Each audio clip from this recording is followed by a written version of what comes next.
In this live stream, I'm going to talk about strategies for accessing what some people call the hidden job market. By the way, there is no hidden job market. There are no hidden jobs. That would not be useful to employers and companies. If they need help, if they need additional human resources or employees, it would go against any type of logic to hide that information, because that would slow down the progress, the growth, and the development of the company. So to be a little bit more precise, a little bit more specific, I'm going to talk about how to apply for jobs in companies that don't have any job vacancies listed, or they don't have any jobs advertised on their career website. And really, this is important because at this time, a lot of people are unemployed. A lot of people have been laid off last year. And as things progress, as things develop, as things improve, all of these people, plus new people, because there are new graduates, new people migrating into the country, all of these people will be looking for jobs. And of course, the easiest way to apply for a job is to go to a website such as Indeed or LinkedIn and look for jobs, and of course submit your cover letter and your resume along with the dozens or hundreds or sometimes even thousands of applicants just like you who are desperate to get a job and finally start to build up their financial portfolio, their savings, and their income. So the question is, are you going to be one of those hundreds or thousands of people? Are you going to compete with all of them? Or do you think you could put in the time and effort to try to find another way to find great employment? And I'm not here just talking about a job. I'm talking about developing your career. I'm talking about growing in your career. So if you are into career development, into developing your skills and progressing in your field, this is a live stream for you. But if you're also just looking for a job, I hope you stay and I hope you watch, because you may get some tips as well, and who knows, you might get motivated to actually take upon yourself career development and career growth. Or sometimes it's useful to just get a job while you're actually looking for your place in your career, or for the perfect job in the perfect company for you, if there is such a thing as perfect, or maybe perfect for now for you. So just like in many other areas of life, the best time to look for a job, the best time to plan your career growth is when you already have a job. But as I mentioned initially, because of the current economic situation, a lot of people are out of work.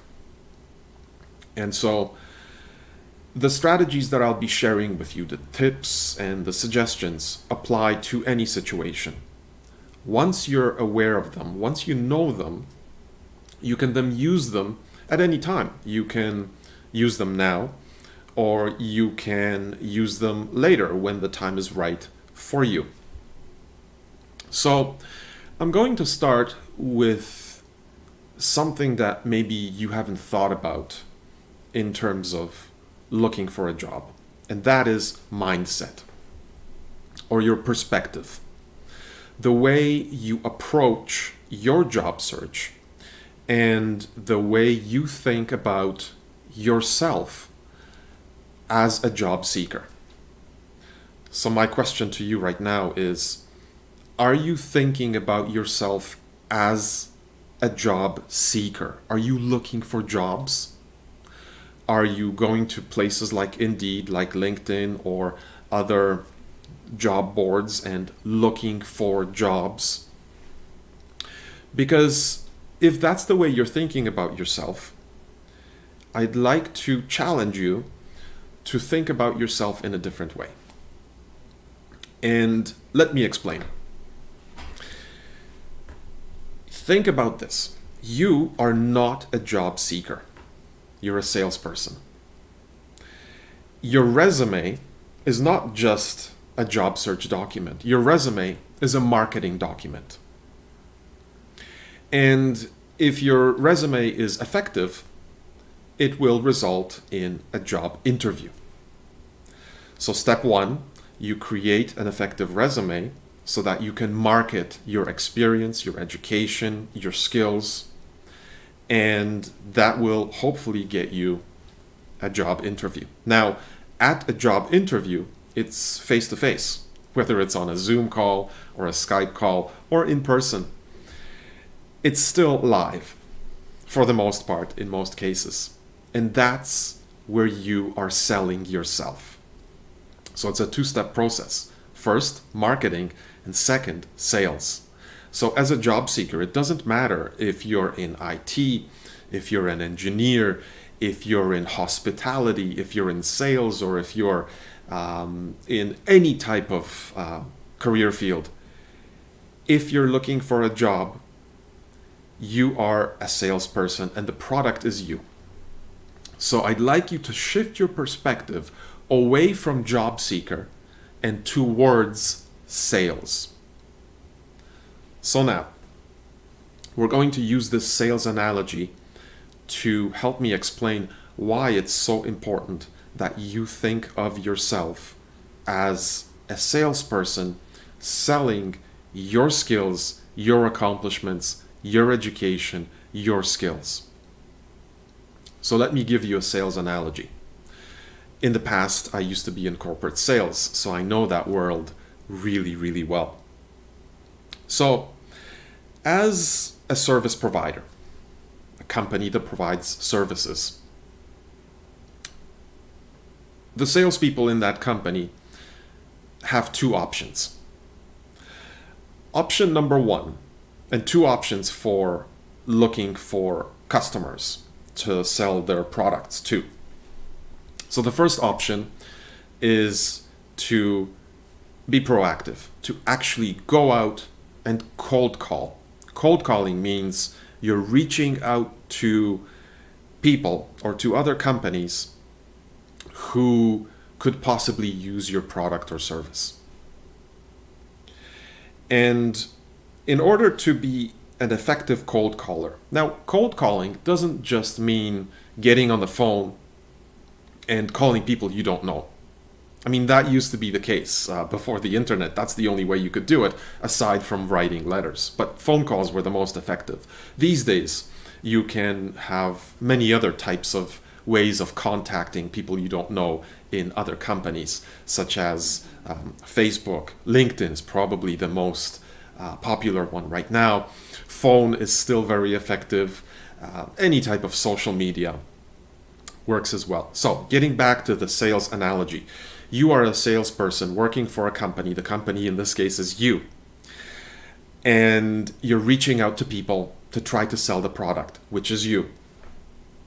And how are you going to approach them? Well, a lot of research is involved. You have to know what your customer or your future customer wants. What are their wants? What are their needs? And in business, needs include things like reducing costs, increasing sales, getting more customers, solving problems within the company, and many other things. This is reaching out. And In order for you to solve your customers or your future customers' problems, in order for you to meet their needs, you have to match what you have, meaning your skills, your accomplishments, and your ability to do different things in different fields. You have to take those things and match them with the needs and the wants and the problems that your customers might have. Now you can see that in order to be able to make that match, you need to research. You need to find out what they want and how important it is to them. So that's one side of sales, is actually being proactive, reaching out. The other side of sales is passive. So cold calling, which I just described, is active. What I'm going to describe to you right now is passive. A company salesperson or a company or any business might receive something called in sales an RFP. An RFP, which is a request for proposal. Now, a request for proposal comes from your future possible customer.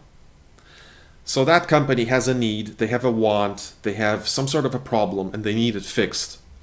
So they document in detail what they need, and if it's the government, they have a special website where they post their RFPs, and service providers and companies can then go to that website and respond to the request for proposal. How do they respond? Well, they send a proposal. So they receive the RFP, or they see it on the website, they read it in detail, they see, okay, this company or this government department needs this and this and this and this. What we're going to do is we're going to look at what we make, what we provide, what we can give them to solve their problems. So they take a document called a proposal and they write exactly what they can do for that company or for that government department, what experience they have doing these things for other companies, social proof. They put it together in a nice document and they send it out to the government department or the company that has generated the request for proposal. Are you starting to see the similarity between a job seeker and a sales company? Let me help you make that connection. As a job seeker, the typical job seeker who has a resume and goes and starts looking at websites like Indeed or LinkedIn, and then finds a job advertisement and then sends their cover letter or resume to that company. Well, that's the same as a company replying to an RFP, a company replying to a request for a proposal by sending a proposal. It's the same thing, and it's passive because you're waiting. In the company example, the company is waiting for the right request for proposal. What I mean by right is that so that they can, oh, this matches the services and the things that we provide. And so we're going to send a proposal. You as the job seeker see the job advertisement and you say, hey, I have what this job advertisement is looking for. My experience, my skills, my education match. So I'm going to send a resume and cover letter. And like I said, this is passive because it involves waiting. The first example I gave you, the proactive, the active example, is where you don't wait for the RFP. You don't wait for the request for proposal. You actively go out and find out what the company needs. And you want to see if you can somehow meet their needs.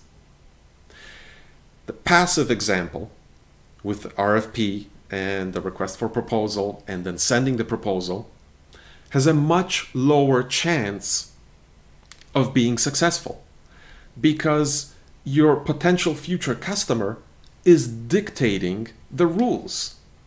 They are creating the box, and now you have to fit yourself into that box. With the active example, where you go out and search for possible needs and wants and problems that you can solve, you're creating the rules. They, which means the employer or the customer, they know generally that they have a need or a want or a problem or something like that. But now you can structure your resume. Now we're going to talk more. We're not going to talk about the resume. We're going to talk about a different document in just a moment. And I'm going to share with you a step-by-step strategy on what you can do to be proactive. When you are being proactive in your job search, just like I gave the sales example, you're making the rules. You are creating the shape. So let's say that you have the common thing that they say is, trying to fit a round peg in a square space. It doesn't work. But in this case, you're creating the shapes to fit into each other. So let me see if I can summarize this. Let me see if this is going to work. Okay, so I'm hoping that you can see an example of my Word document here. And I'm going to see if I can separate this for you.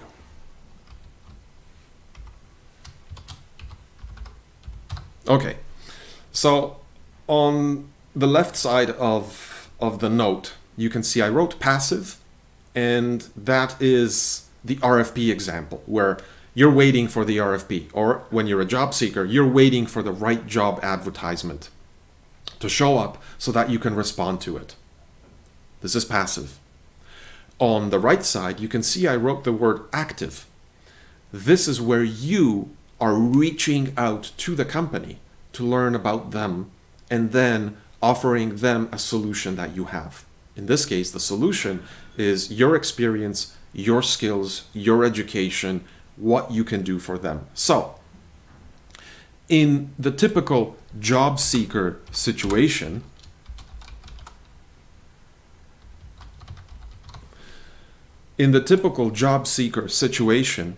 you are dependent on the possible future employer creating a job advertisement that matches what you have to offer. You're dependent on some external source. And it's never good to be overly dependent on anyone or anything, because the more dependent you are, the less power you have. You want to increase your power, right? So in this case, active means you reach out. You reach out to the employer. And so in this case, you're independent. You have more power in this case. It's empowering. You make the rules in this case. In addition, if you're a job seeker and you're just responding to job advertisements, you are also reactionary. You're also reactionary. And when you're reaching out, you are actually proactive. And this is really important, because being proactive is a very positive character strength. And employers really value that.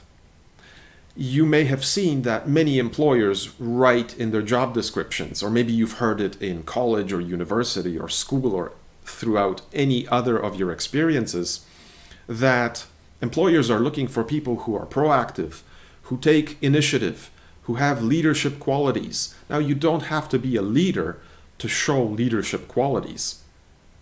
This could be evident in the way you work, in the initiative you take to solve problems, and so on. And typically, there is only a finite number of job advertisements at any time. There's a limited number of job advertisements at any time, especially if you consider only the small subset of job advertisements that match your experience, your education, and your skills, which means it encourages a mindset of scarcity. You're limited by the number of job advertisements that match your qualifications. But in the active, the reaching out strategy, it's actually a mindset of, let me see if I can spell correctly, it's a mindset of abundance. Because there are many, many more companies that you can work at compared to the number of job advertisements. And within each of the company that you may be able to work in, there are a lot of different potentials where you can add your skills and experience. So this is really important. Look at this again, the left and the right side. The passive job seeker, which is most job seekers. Because why? Because it's easy. It doesn't require commitment. It doesn't require planning. Well, it does, but not to the extent that planning an active reach out campaign involves. So it's much easier to sit at your computer or your laptop or whatever device you use and simply scroll through job advertisements compared to the right side, where you're researching many different things like companies that interest you, like the names of department managers, or the names of certain directors within the company that are responsible for the area in which you'd be able to work at. So it's really important to look at these things compared to these things and see that, you know what, in any type of company, this is what hiring managers want. They want people who are active, who are independent, who are proactive, who have a mindset of abundance. And hiring managers don't want someone with a mindset of scarcity. People who are reactionary. So if there's a problem, then they react. They want people who prevent problems. They don't want people who are dependent. They want people who are independent. And they don't want people who are passive. Again, they want people who take initiative. So when I talk about changing your mindset, when I talk about changing your perspective, I want you to get out of this mindset and get into this mindset. And I'm going to color this green because that's what we want. And I'm going to color this red because that's what we want to get away from. So this is what I mean by changing your mindset. And at the beginning of this conversation, I mentioned that this is like a company waiting for a request for a proposal to come along, and then they create a proposal that meets the needs of the RFP, and they have to kind of fit themselves into the box that the hopefully future customer dictates. Meanwhile, here, you are the driver. You are the person controlling the situation. So even before you submit any type of job application, you are already demonstrating these positive character traits that you have. And it doesn't matter if you are a dishwasher at a restaurant, if you're an engineer, if you're a computer programmer, if you're a nurse, or if you are a salesperson, if you're a manager, if you're a director, it doesn't matter. These things apply that I just discussed. These things are extremely important. So this is what I mean by changing your mindset. And I'd like you to consider doing that. So like I said, this part here is what most people do. More than 90% of job seekers. This is how you differentiate yourself from the competition. Now, like I said at the beginning of this live stream, as things improve, as the economy opens up, there is going to be more and more competition for scarce jobs. There's going to be, and I look at LinkedIn, and you can do this too. Hopefully you have a LinkedIn profile if you're a job seeker. If you don't have a LinkedIn profile, go and create one tomorrow or after this live stream. And so sometimes when you go to the LinkedIn jobs, it shows you how many people have applied to a certain job posting. And, you know, when I look at this and I see that 56 people have applied, or 100 and something people have applied, I don't even want to apply for that. I'm thinking, you know, what are the chances? If I believed in gambling, I'd play the lottery. And so, you know, looking for a job shouldn't involve gambling. It should involve strategies. And so the next thing I want to talk about is, again, it's related to this section here. When you're a passive job seeker and you reply to a job advertisement by sending your cover letter, your resume, either by an email or by uploading it to the company database, the first people who look at your cover letter and resume are either recruiters whose job is to simply create two piles for further consideration or out. And for further consideration, it might go to somebody more senior in human resources, and then finally they might send it off to a hiring manager or the actual person who might be your boss in the future.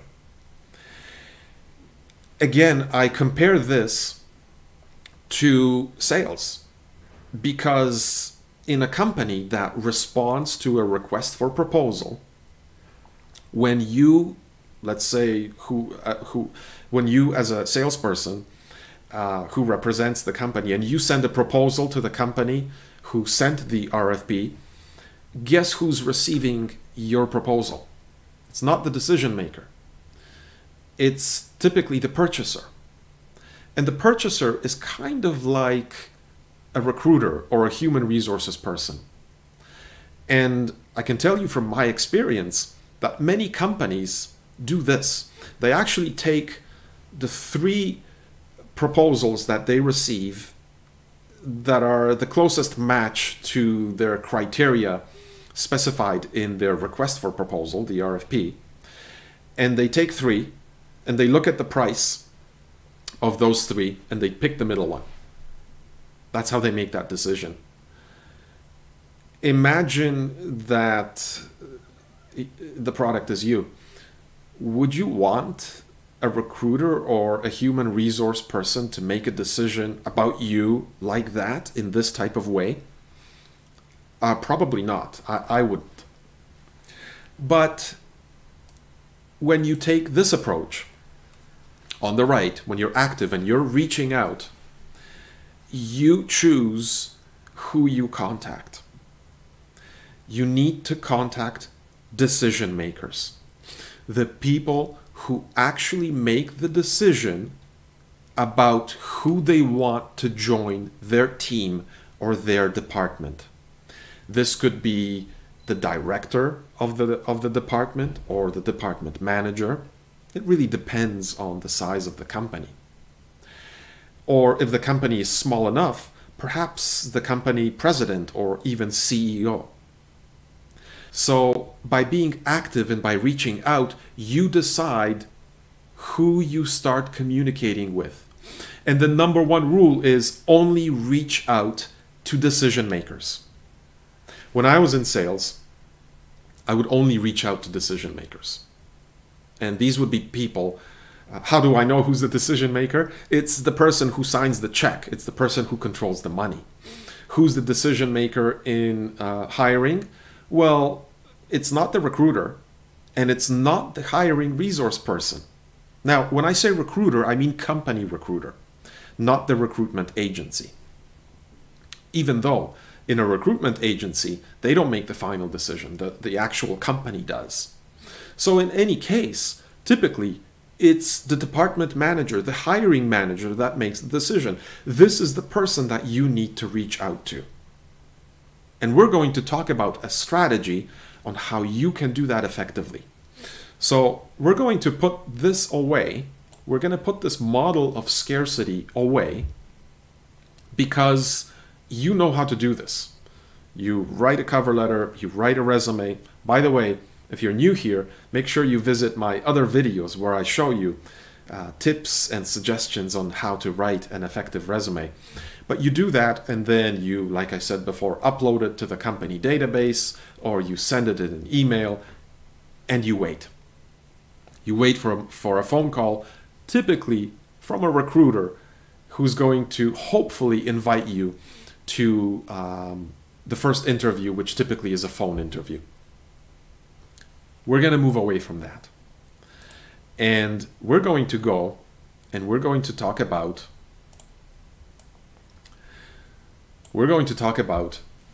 a strategy for actually reaching decision makers. Now, this strategy is actually very similar to the strategy that salespeople use in various companies. And at this time, probably the number one tool to do that is LinkedIn. So like I said before, if you don't have a LinkedIn account yet, make sure you create one. Now, it doesn't mean that you need to participate and post things and participate in discussions and things like that. Absolutely not. But it's a great research tool. So join LinkedIn and use it as a research tool, because guess what? Hiring managers and companies are on LinkedIn. You can learn a lot about a company by going to their LinkedIn page, because they post updates about what they're doing, about what they are developing, about what interests them, about new developments in their industry. You can learn all of that just by following the company on LinkedIn. And it even gets easier because you can simply press follow on the company LinkedIn page and you will be notified anytime that company posts something, which means that reduces your work. You just look and see, and then every time they post something, read it. And I'll tell you in a moment why this is important. But first, I want to get to the next thing that is important on LinkedIn, and that is the search function, the search box at the top of the screen. And you use that search box to find the company. So all you need to know is the company name. You type it in the search box and see what comes up. In addition, you can use the search box to type in keywords for your search. So you can type something like, I don't know, let's use a company that everybody should be familiar with. Let's use IBM. You can type IBM Director of Finance in the search box. And chances are pretty high you're going to get a list of people who have that title at IBM, or who at one time had that title at IBM. So you want to start researching companies and decision makers and people, employees, at the companies you're interested in working at. That's critical. That's the first step of your research.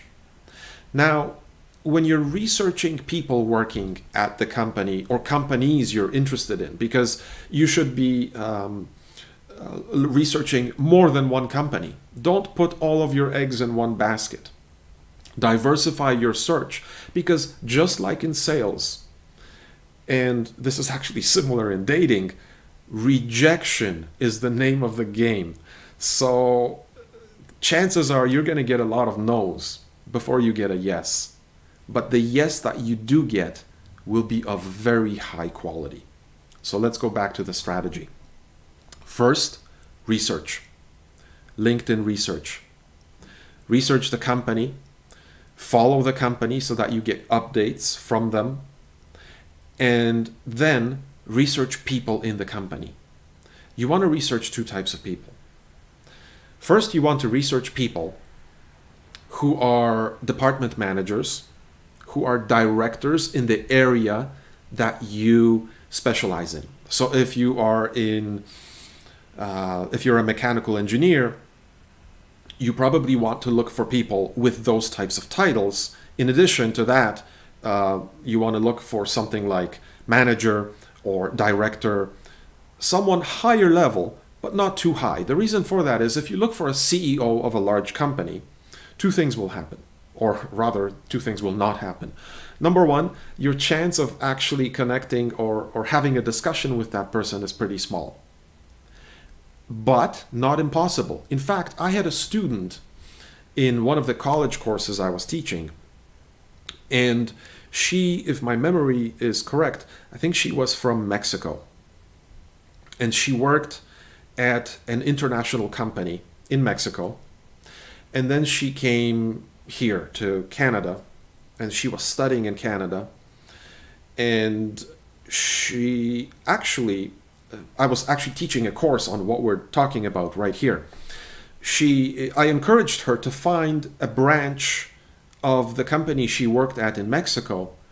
I encouraged her to find a branch in Canada of that company. And she did. She was able to use LinkedIn to find the Canadian headquarters for this company.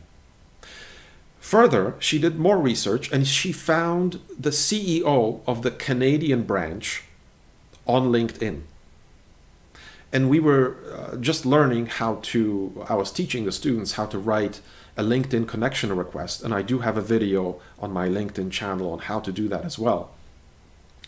And I encouraged her to write a short connection request to that person, to the CEO of that company. Now, like I said, this was a multinational company, is a multinational company.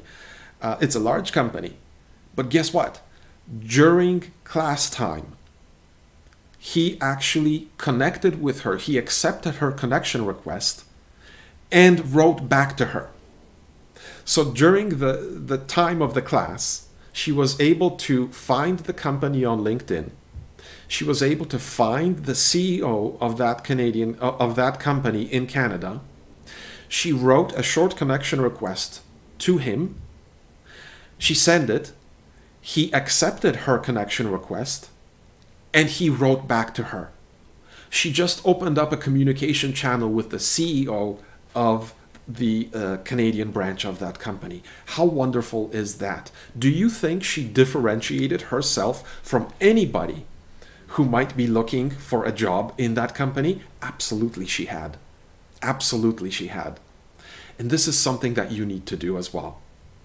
Now, like I said, depending on the type of company, depending on how big the company is, you know, if you reach out to, you know, you're interested in working at Tesla or SpaceX, you know, if you're an engineer, maybe you want to work at SpaceX, and you think, maybe I should reach out to Elon Musk and send him a connection request. I don't know if he will accept your connection request, although Elon Musk is eccentric enough to just do that. So you never know. But as an example, you know, if you reach out to Google or Microsoft or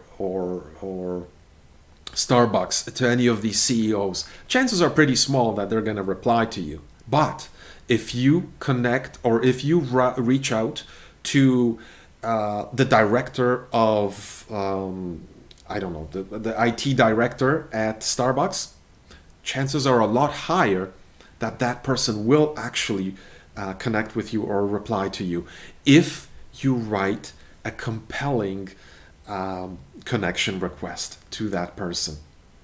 So that's the first thing you need to do. Create or complete your LinkedIn profile. Do research and find companies that you're interested in working at. Follow those companies so that you can stay up to date with them. Then research any type of decision makers, people who would make a decision about who they want on their team or in their department. Good titles to look for include manager, director, even supervisor or team leader, because they are quite influential. They might not make the final hiring decision, but they can influence the final decision maker, like a director or like a manager. So it's useful to connect with these people as well. But you also want to research and connect with other people that work at that company. And the reason is not because they make the decisions, but because they can help you get information that you can use to influence the actual decision maker. And I'll get into the details about that in just a moment. All right? So, by the way, like I said before, if you have any questions about what I'm saying, please type them in the chat and I will answer your questions and address any comments that you make. So I encourage you to type anything, even type hello, just to let me know that you're here. Okay, so we went from changing our mindset, from changing our perspective, from passive to active. Next, we went to using LinkedIn as a fantastic research tool to identify and follow companies, and also to identify decision makers, their titles and their names, and also identify people who work at the companies that you're interested in so that you can possibly get information from them. Very important things. Let's move on to the next step in this strategy. So let's assume that you have already identified some companies, you've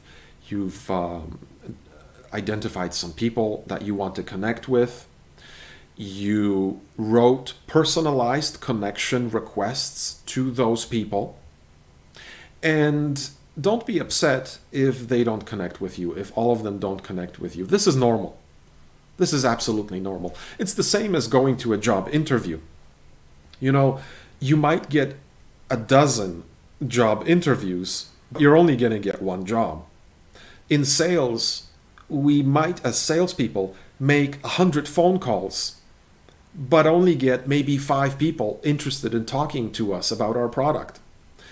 Rejection is a normal part of life. It's a normal part of sales. It's a normal part of the job search. We don't like rejection. Nobody likes to get rejected. We don't like when someone tells us no. But we need to get used to it. We need to manage our emotions. We need to realize that we are not the only people that are sending our job applications to them. We are not the only people who are of concern to them. They have other problems in their business that they need to look out for. So one of the good ways of dealing with rejection is to understand that it's not your fault.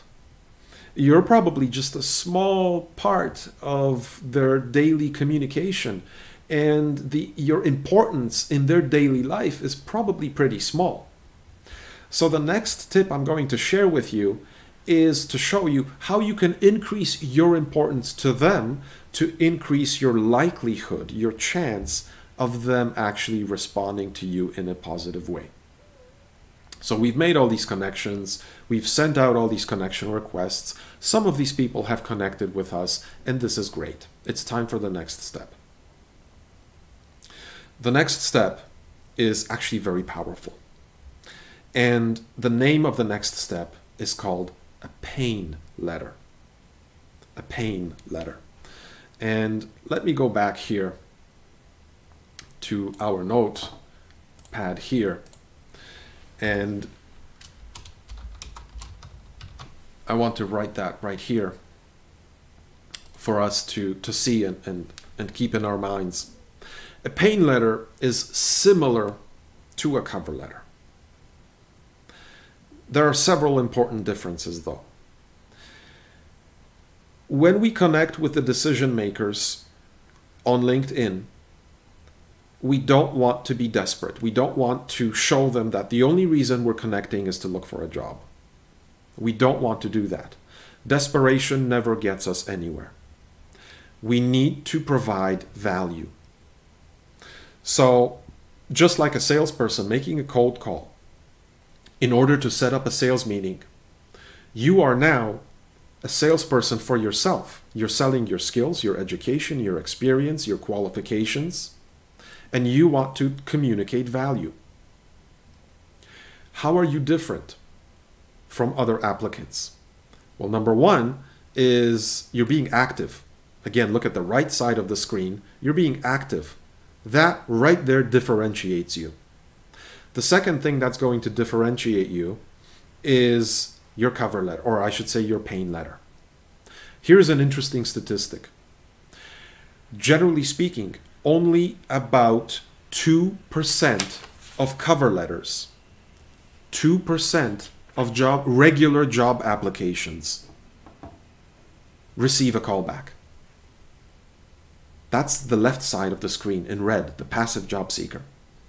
However, an effective pain letter gets a callback about 25% of the time. Is there still rejection? Absolutely, but there is less of it. So your chance of success significantly increases from 2% to 25%. That's huge. That's big. So you're writing this pain letter to a company, to a department manager, to a hiring manager who is not actually actively hiring right now.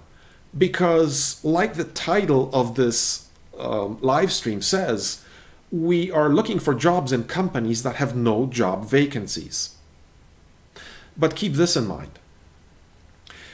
Before a company publishes a job advertisement on LinkedIn or on Indeed or even on their own career website, they first have to identify a need within their own company to hire someone. Then they need to clearly identify the qualifications they're looking for, the experience they're looking for. They need to really describe the job duties. They need to create a job advertisement. That takes time. And it costs money. Did you know it costs about $4,000 to $5,000 to hire an entry to mid-level employee? $4,000 to $5,000. What does this include? This includes the hiring manager taking time to work with recruiters and the HR team to create the job description, to create the job advertisement, to pay for posting the job advertisement on job boards, and so on. It's a process, and it's a costly process, and typically it takes about a month and a half to hire someone. This includes all the interviewing and so on. It's a lengthy process. So the company you're interested in may already know that they need someone to do something, to fix a problem, to do a certain job, to create some sort of an outcome within the company, even before they post a job posting. And this is what is meant the hidden job market.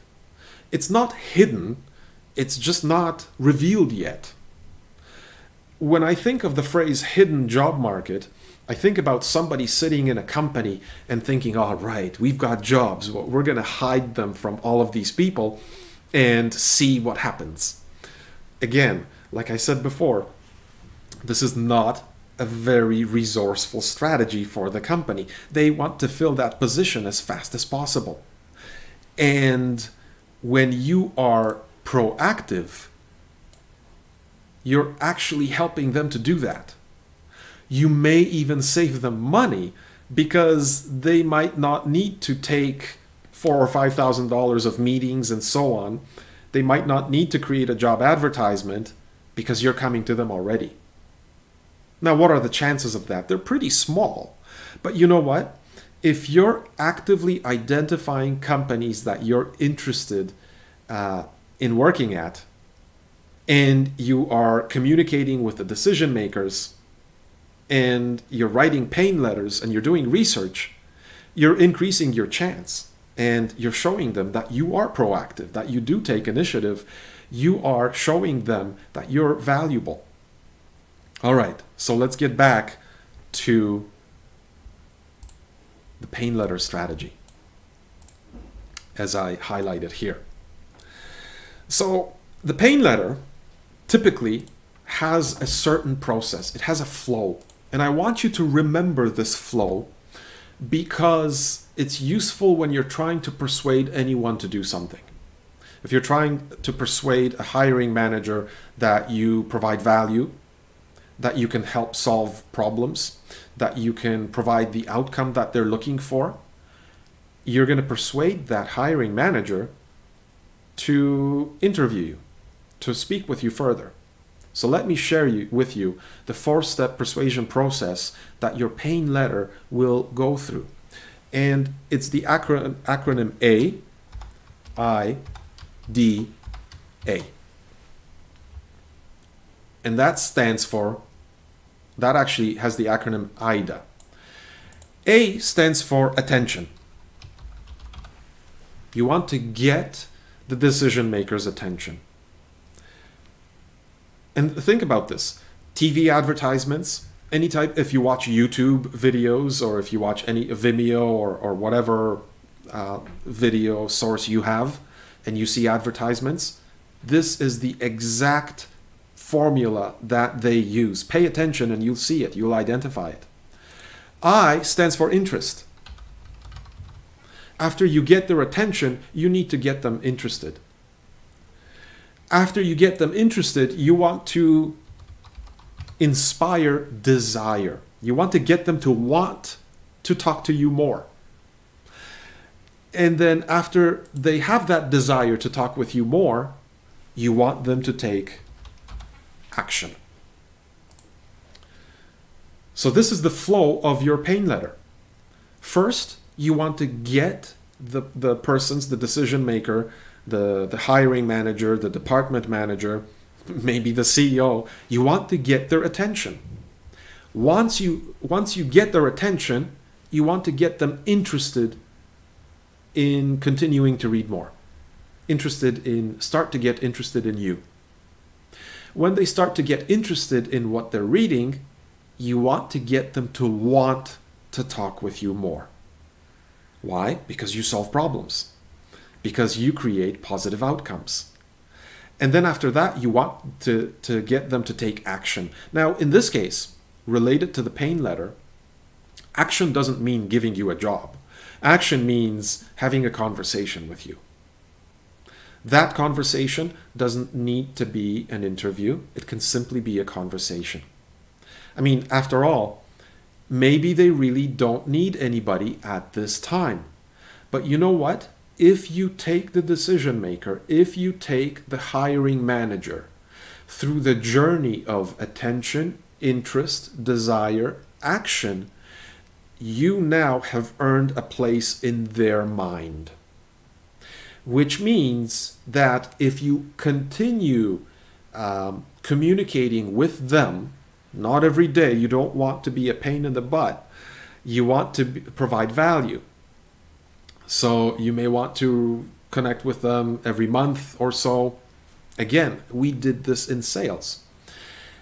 When any type of opportunity does come up, because you've went through this process, you are more than likely to be invited to an interview, and you are more than likely to be one of the top or the candidates towards the top, greatly increasing your chance and differentiating you from the rest of the applicants. And I say this because some companies, especially publicly listed companies, and especially government, even if they do find someone internally, like you, because you've done your homework and you've earned a piece of real estate space in the hiring manager's mind, even though you've done that, some companies are still required by law to post a job advertisement.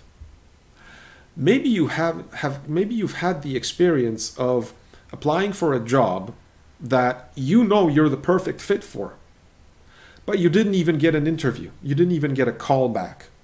And you're thinking, well, I'm the perfect fit. I have exactly what they're looking for. But you still don't get a call back. Some of the reasons for that is because they already have a preferred applicant selected, and they posted the job advertisement simply because they were required by law. So again, this is quite common. This is quite common. But again, you want to be the person who they want to hire, and then you don't have to worry about that job advertisement, and you don't have to worry about somebody not getting back to you because you know you are the preferred candidate. Okay, so we have this attention, interest, desire, action process, this flow that we want to implement in our pain letter. Let's get to the specific steps on how to do this. How do you grab the decision maker's attention? How do you grab the hiring manager's attention? Well, first of all, remember how I said that you want to connect with them on LinkedIn?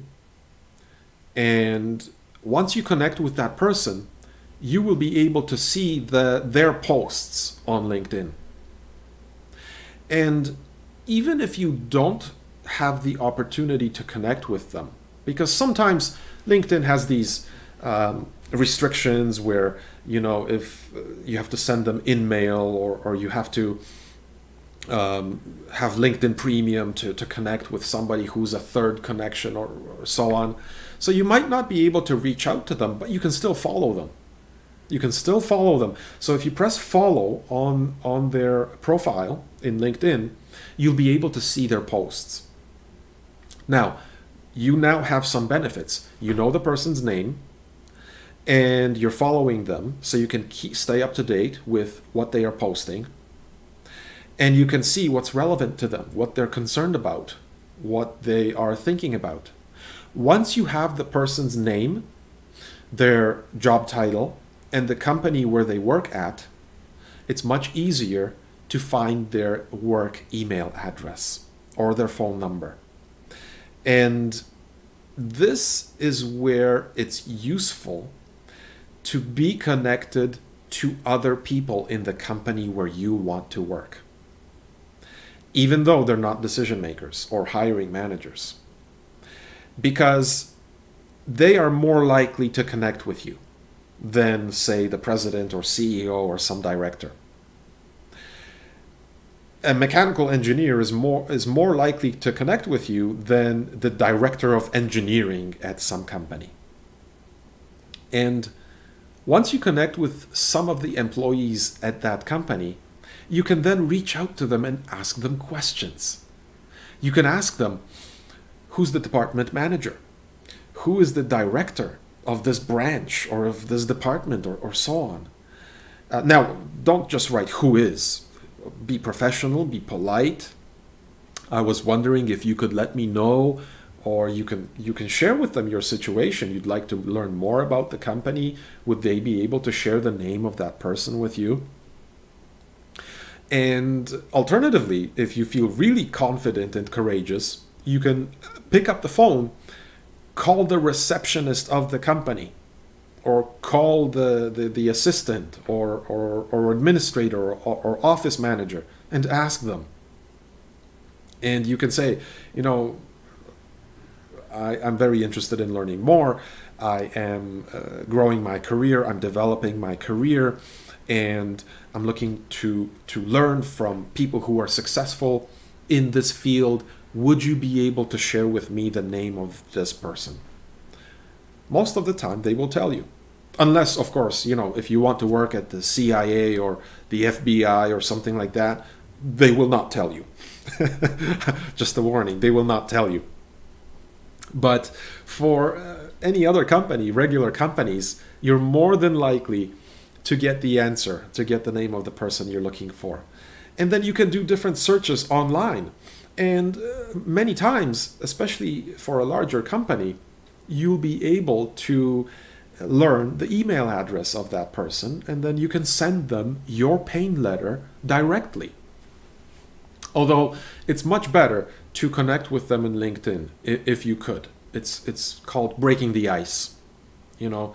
And if you're connected, then you can kind of build the relationship gradually without appearing to be too desperate. You want to avoid that, like I said. Okay, so the first part is you identified the first part of the pain letter.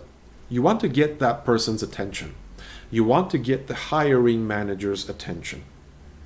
How do you do that? Well, you need a hook. It's like fishing, right? You need to hook the fish. And fish are attracted to things that they like. And so are people. What do people like? People like when other people praise them. People like when other people appreciate them.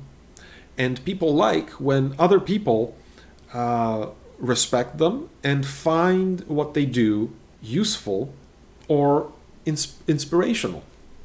So what you need to do is you need to find a LinkedIn post or something the person posted on the company's Facebook page. Most companies these days have Facebook pages, or something the person wrote on the company blog, or oftentimes employees or directors and managers, hiring managers, write LinkedIn articles.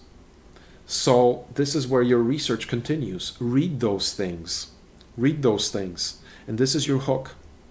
This is your paragraph number 1. Your first paragraph of your pain letter is going back to the AIDA. This is how you grab the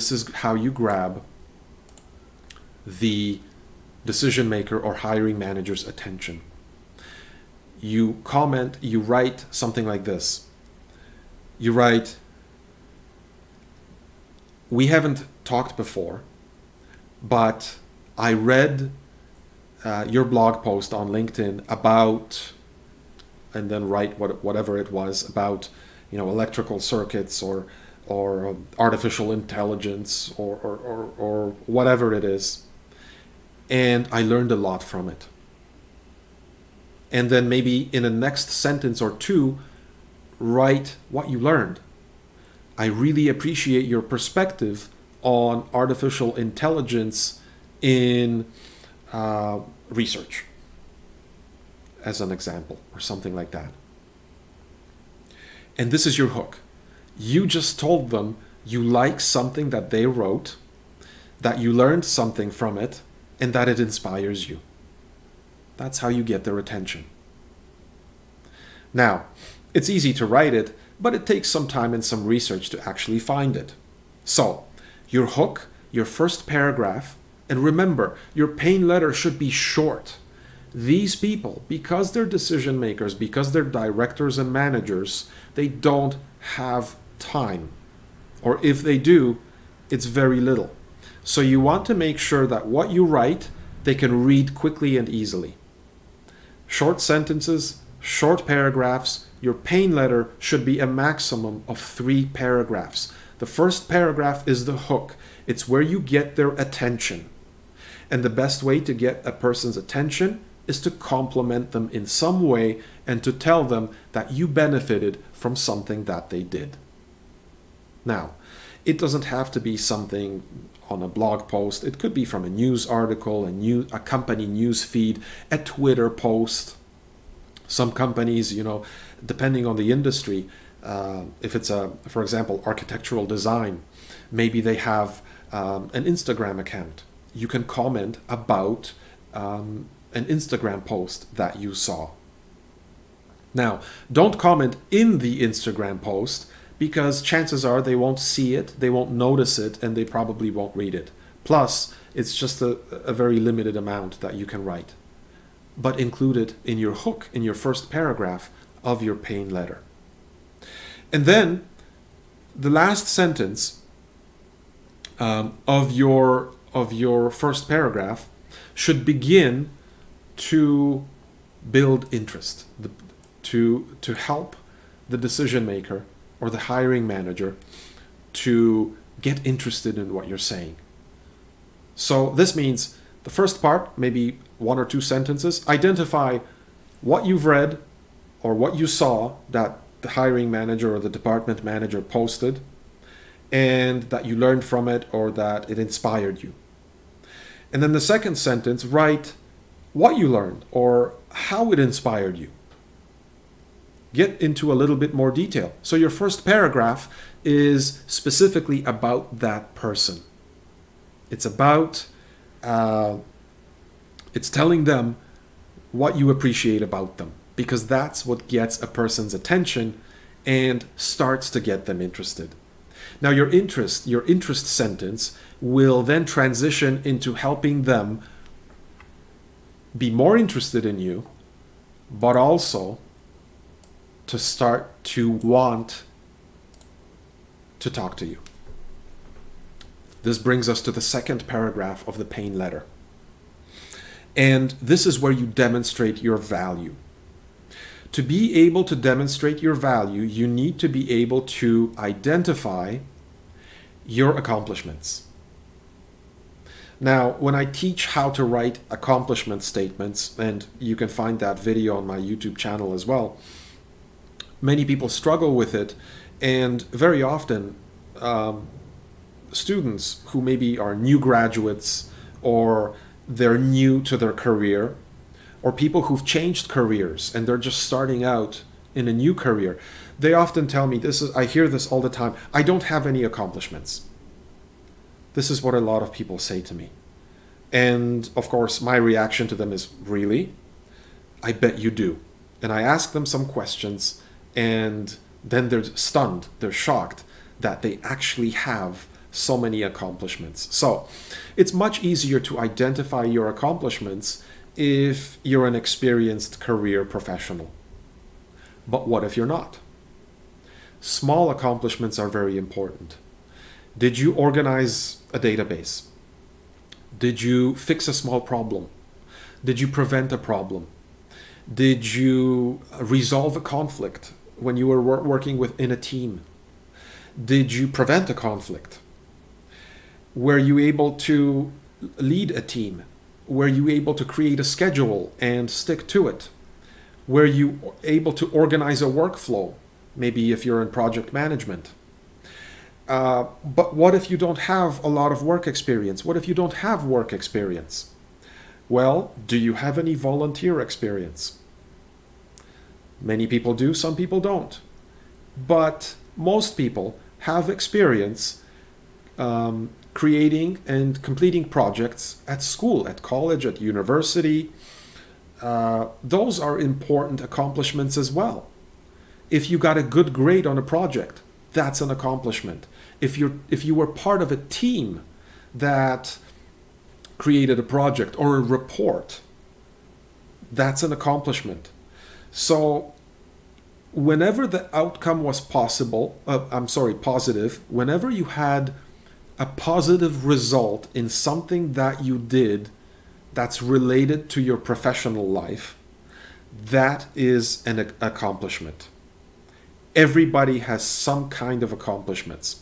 The difference between people who are career professionals who have experience and the people who don't have experience or don't have a lot of experience is this. In the second paragraph of your pain letter, if you're really experienced, you can simply pick one bigger accomplishment. If you don't have a lot of experience or no experience, pick 3 or 4 small accomplishments. And like I said, an accomplishment is any outcome that has a positive result. So the only difference is if you don't have a lot of experience or no work experience, choose 3 or 4 things. It could be 2 school projects and maybe a couple of things from volunteering. Or maybe it could be 3 school projects. Maybe you did a great presentation. Maybe you created a great project. Maybe you worked really well in a team.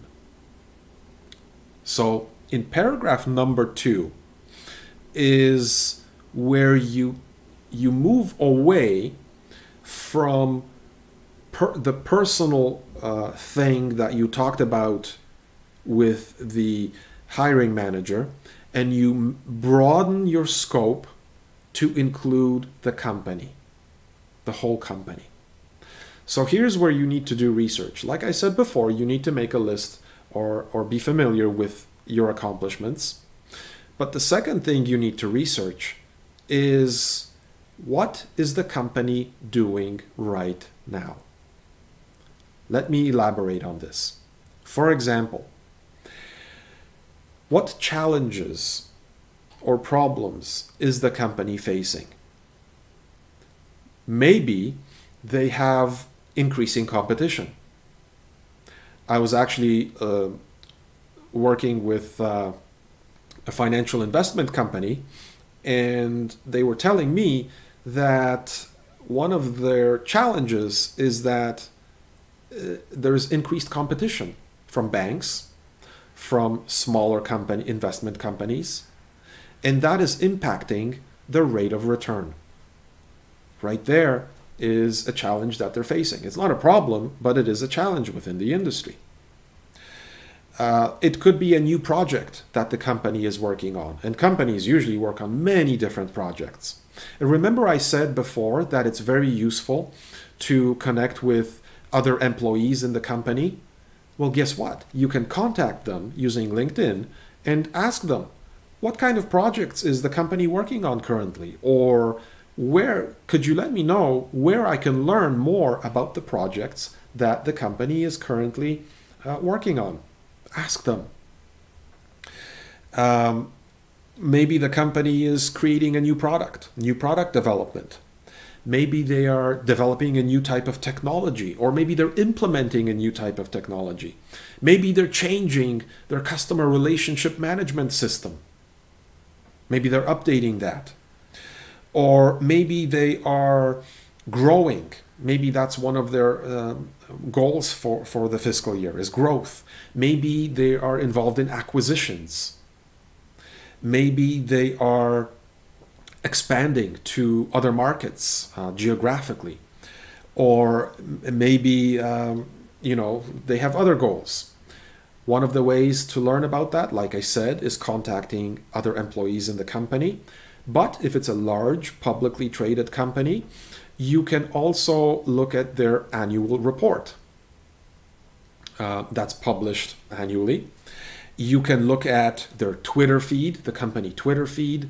You can follow the company on LinkedIn, as I described. You can subscribe to the company newsletter. Go to the company website. Most companies have an About tab. Click on it. Oftentimes, it will show you, it will give you updates. It will show you what the company is doing. You can subscribe to their blog, subscribe to their newsletter, subscribe to any of their social media channels. And it's really easy to find their social media channels.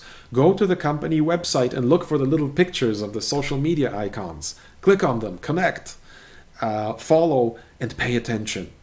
And then you can use that in paragraph 2 of your pain letter. Now, what you include as the problem or challenge or whatever the company is doing should be related to the area where the hiring manager is working.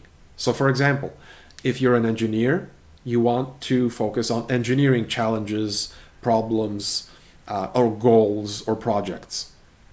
If you're in sales, you want to look at, is the company, what's the company's growth objective? How much do they want to increase their revenues? If you're in HR, you want to look at those things. So make sure, even though you're getting away from the specific thing that you hooked the hiring manager in paragraph 1, you're still sticking to the general area of interest to that person.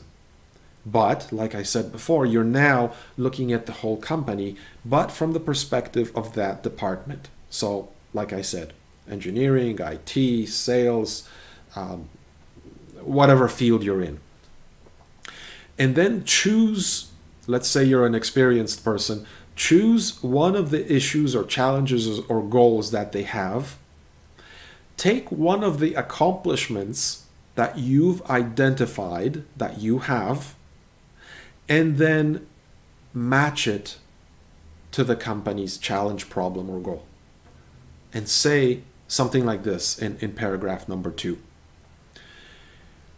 I noticed that I read in the annual report, or I learned from the company blog that the company is looking to do this in this area.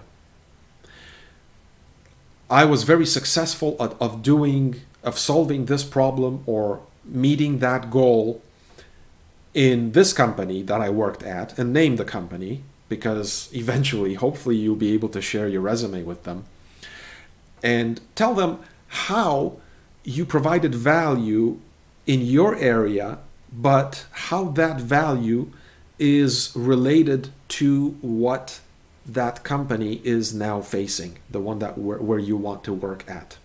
So you're matching. You're showing that what they're doing fits what you have done or what you're capable of doing, and provide a small example. Again, remember, keep it short.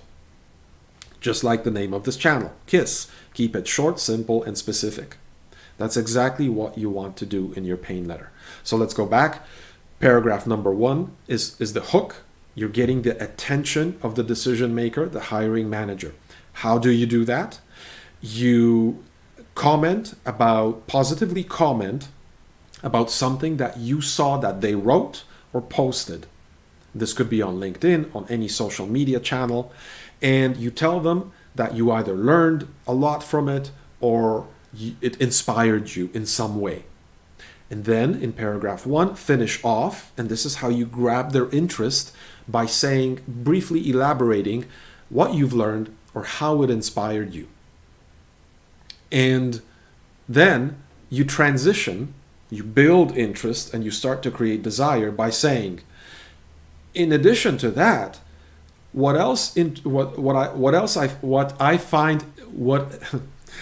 thing that I find interesting is that your company is currently looking to do this. And like I said, expansion, solving a problem, growth, acquisition, increased sales, whatever. This reminds me of a time, going back to your experience, where at ABC company, I worked in a team, or I led a team, or I created a project that solved a similar problem, and here were the results. So in paragraph number 2 of your pain letter, you're actually communicating your unique, in sales terms, your USP, your unique sales proposition, or in job seeker terms, your value proposition. So you want to identify your accomplishments, because they will, well, what did I do here?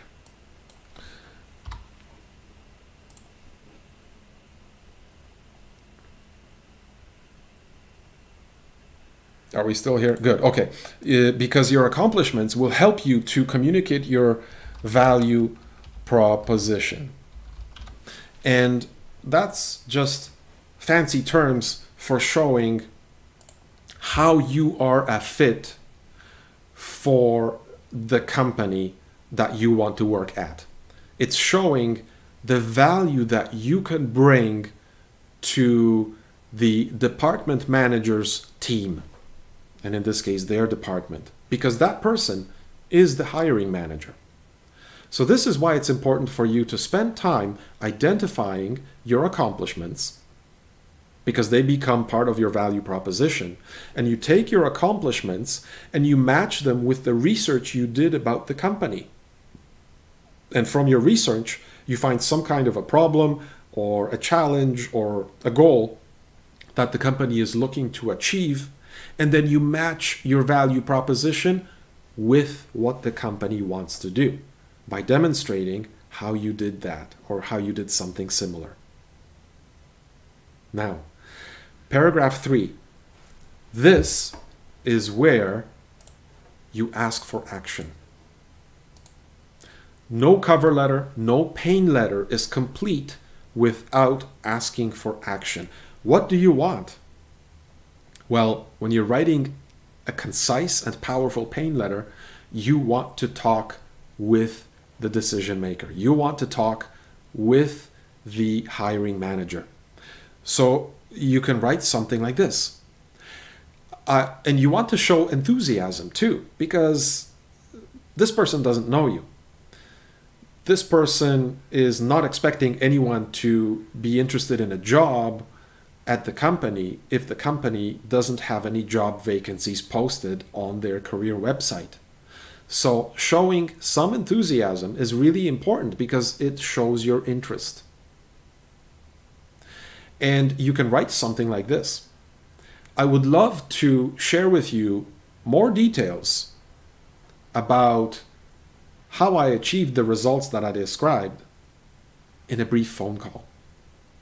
Now, it's important to say a brief phone call because when you say that, you are communicating that you respect the hiring manager or the department manager's time.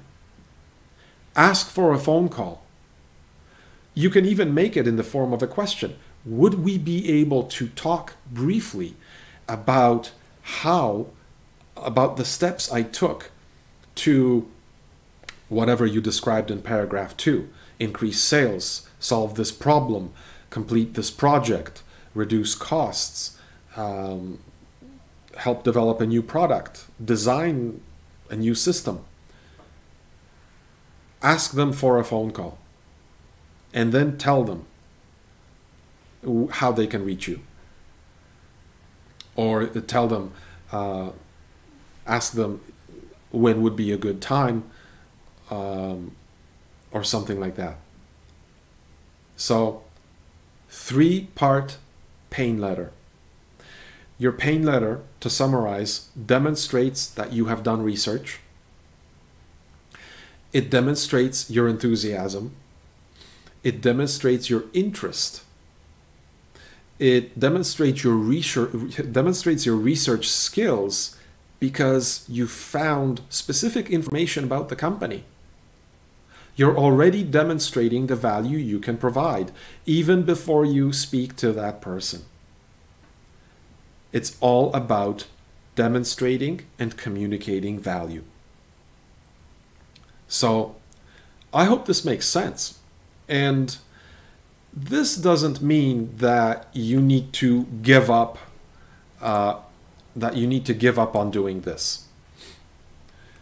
You know, the best job search strategy is to have more than one strategy.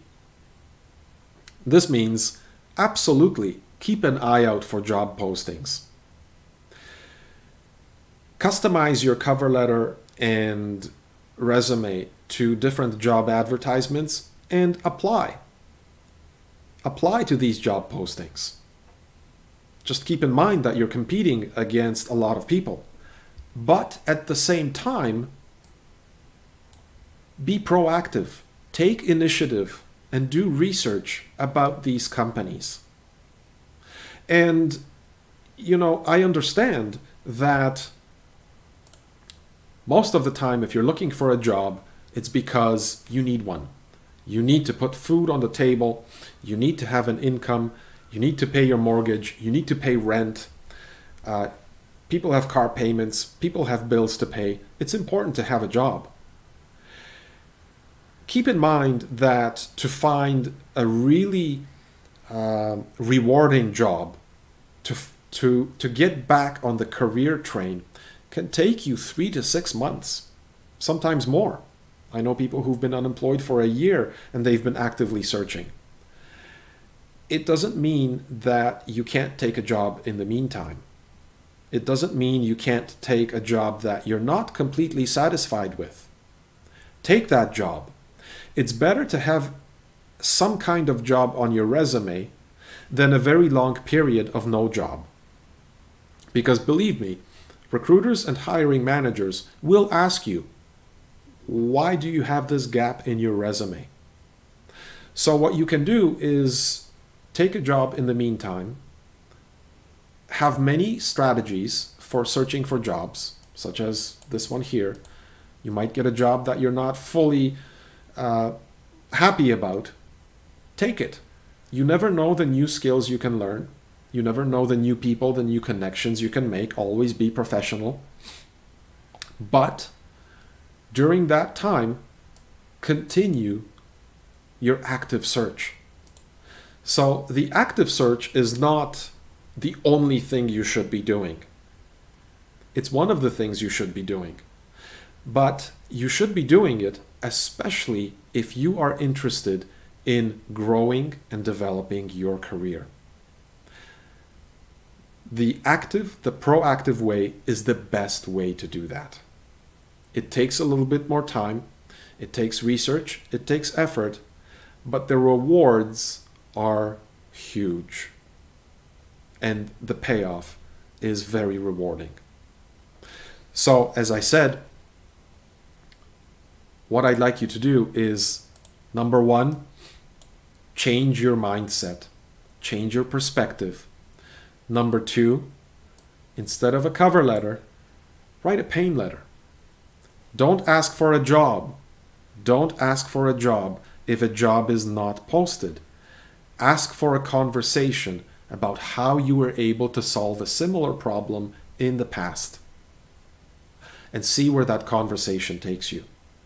When you do get a conversation with a decision maker or a hiring manager, at the end of the conversation, make sure you ask for action.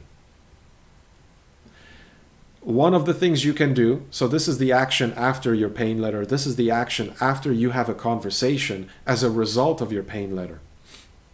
The action could be something like this. Could you tell me what type of qualities or skills you are looking for when you are adding people to your department? Would you be able to take a look at my resume to see if I might be a fit in the future for your department? Would I be able to keep in touch with you to see what's happening within your department, to see what's happening within the company? Those are questions that are actionable, because then you can do something after you ask those questions. Those are 3 separate questions that you can ask depending on your conversation with that decision maker. And if you're professional, if you demonstrate value, if you make the conversation about them, not you, the chance becomes very, very high that, like I said before, you're going to stay in their mind. And for career development and getting a job in a company that you really want to work at, this is an excellent, excellent strategy. All right. So this is it for today's live stream. Live streams are great because I can go into more details. I can have a longer discussion, conversation, and I can communicate more ideas to people who are interested. So this is it for this live stream, the very first one of 2021.